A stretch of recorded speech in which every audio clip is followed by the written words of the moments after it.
name is Joe Zikas. I'm from YoChicago. I'm sitting here with Jeff Benach, who recently started Lexington Homes. It's a grand old name. Yeah, first time I've heard it called that, but so. Name has some history in Chicago. Sure. You asked me to expound, I assume? Yep. Well, my father was the first Benach he is the Benach that people know of, and he started a company. This is actually his fourth.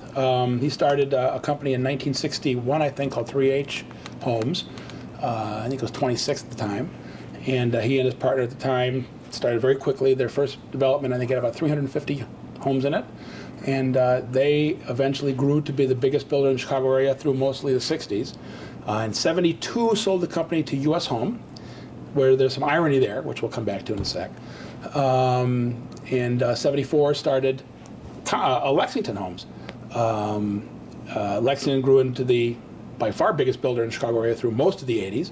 And in 1989 was sold to Westinghouse, back in the days when companies that shouldn't be buying certain types of other businesses were. You know, it was just kind of merger crazy. Merrill Lynch et al. Right, exactly. And so Westinghouse purchased the company and realized pretty quickly thereafter that they were not necessarily the right bloodlines or had the right temperament to be home builders. So they turned around and sold the company to Cambridge Homes, local builder, who finished it out, had about 5 years worth of inventory, and then let the Lexington name go.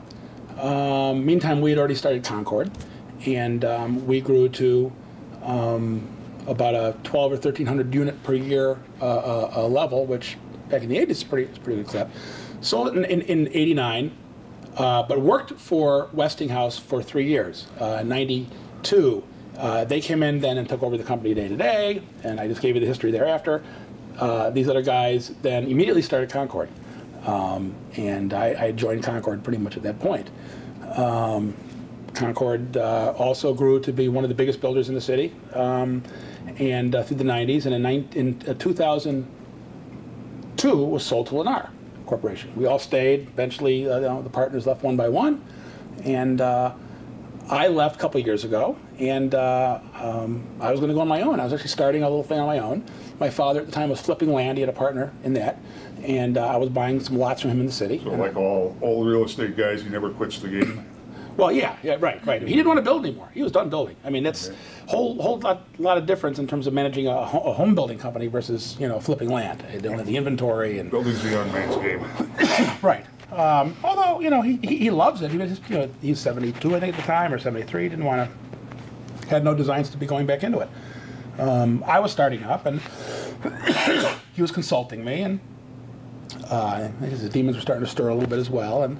Our other partners, who they were still together in other two businesses that they have, commercial and a commercial development company and a rental managing and development corporation company that they are partners in.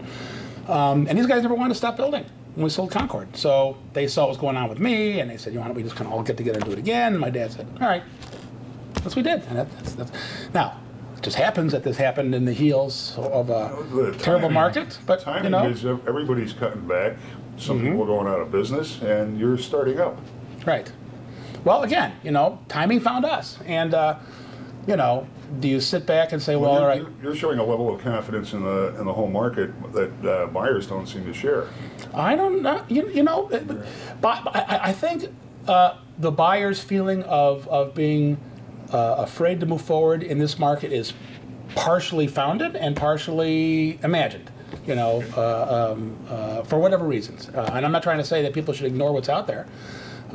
Certainly it's harder to sell a home today than it was a year, 2, 3 years ago, and that'll change again in not too distant future. But right now it's tougher, and if somebody's got a home to sell, unless they have to move, we're finding that they're not. But what we are seeing is a real uptick now in the traffic and interest level of younger buyers and renters who maybe weren't thinking about buying a home for a couple, 3 years, but they're looking to try and move their timetables up, because this is a great time to buy if you're looking just to buy.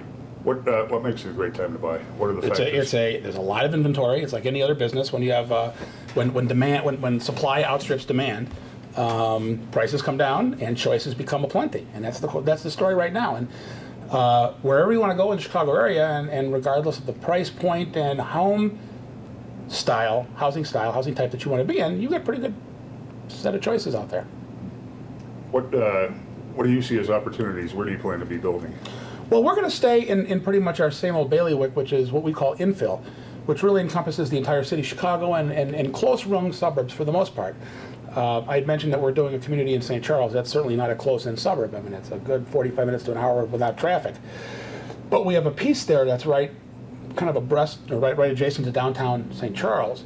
And when we're done, it'll sort of meld into it. That's how we're planning on developing it.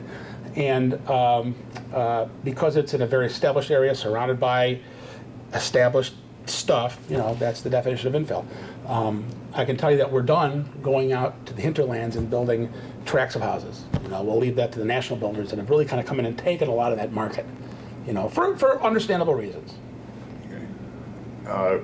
The city of Chicago, do you have any plans in the city, which is where Well, most of the readers are? we have a community in Bridgeport that we're going to be opening up in the summertime.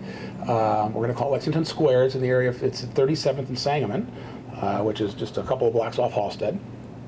And in the corner of 35th and Halsted, which is a real major intersection, is a couple blocks away. We're going to be doing townhomes down there, and we think we're going to do well with them. We're opening up in the summertime, as I said. Price range? Price range will be mid 400s. And they'll be about 2,300 to 2,500 square feet, including the garage, and they'll have roof decks. And they're really being designed as attached single-family homes, and they're going to live that way. And we expect that we'll have buyers who will be seeing that as well. How many units? 39. It's a 39 units? small community, yeah.